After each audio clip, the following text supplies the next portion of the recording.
For if they do these things in a green tree, what shall be done in the dry?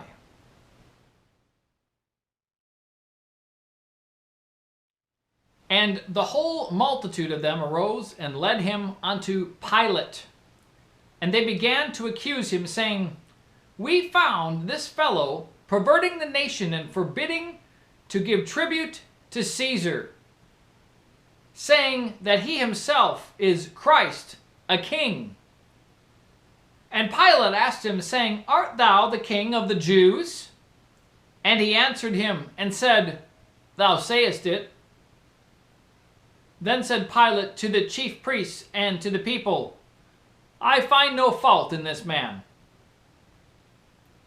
And they were the more fierce, saying, He stirreth up the people, teaching throughout all Jewry, beginning from Galilee to this place. When Pilate heard of Galilee, he asked whether the man were a Galilean. And as soon as he knew that he belonged unto Herod's jurisdiction, he sent him to Herod, who himself also was at Jerusalem at that time.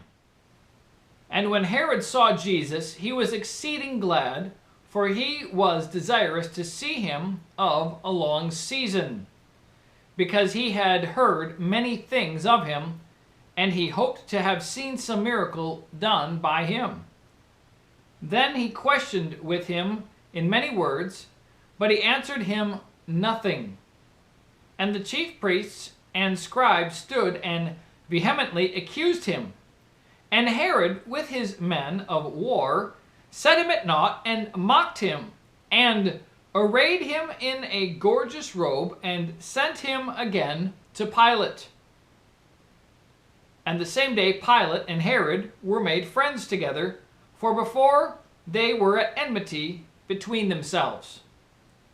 And Pilate, when he had called together the chief priests and the rulers and the people, said unto them, Ye have brought this man unto me as one that perverteth the people.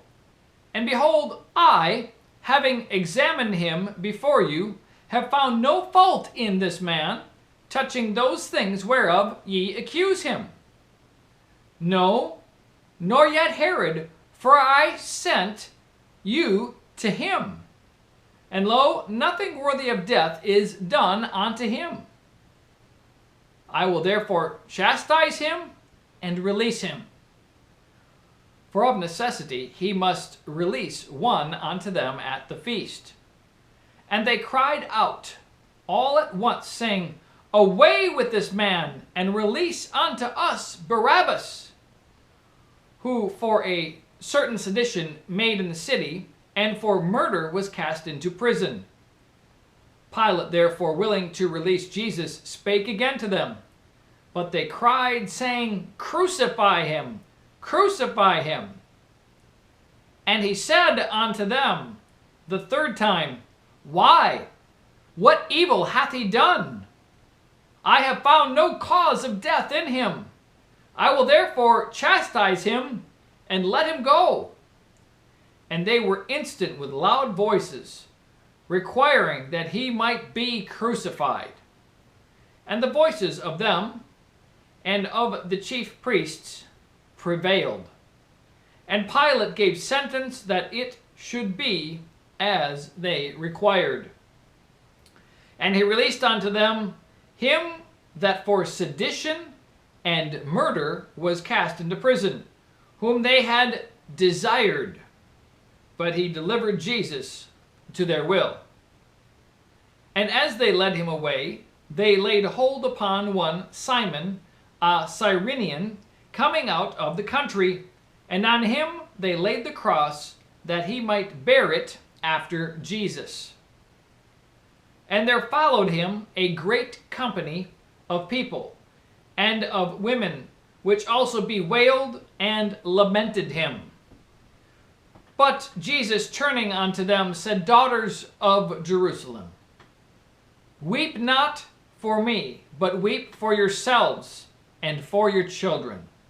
For behold, the days are coming, in the which they shall say, Blessed are the barren, and the wombs that never bare, and the paps which never gave suck. Then shall they begin to say to the mountains, Fall on us, and to the hills, Cover us. For if they do these things in a green tree, what shall be done in the dry? And there were also 2 other malefactors led with him to be put to death. And when they were come to the place which is called Calvary, there they crucified him, and the malefactors, one on the right hand and the other on the left. Then said Jesus, Father, forgive them, for they know not what they do. And they parted his raiment and cast lots. And the people stood beholding, and the rulers also with them derided him, saying, He saved others. Let him save himself if he be Christ, the chosen of God. And the soldiers also mocked him, coming to him and offering him vinegar, and saying, If thou be the King of the Jews, save thyself. And a superscription also was written over him in letters of Greek and Latin and Hebrew, This is the King of the Jews. And one of the malefactors which were hanged railed on him, saying, If thou be Christ, save thyself and us.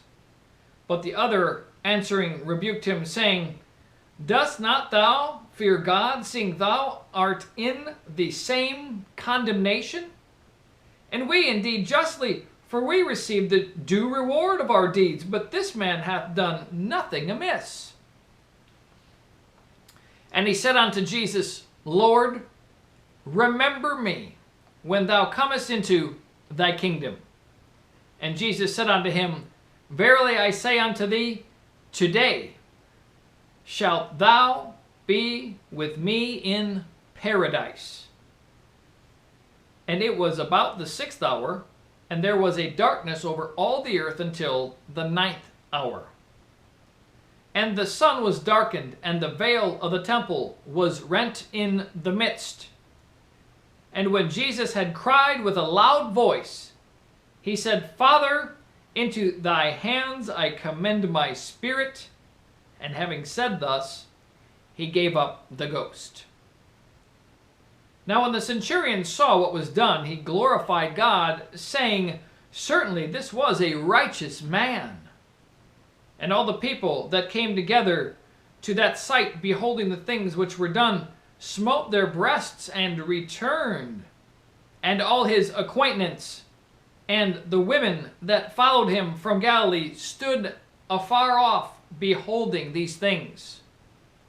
And behold, there was a man named Joseph, a counselor, and he was a good man and a just.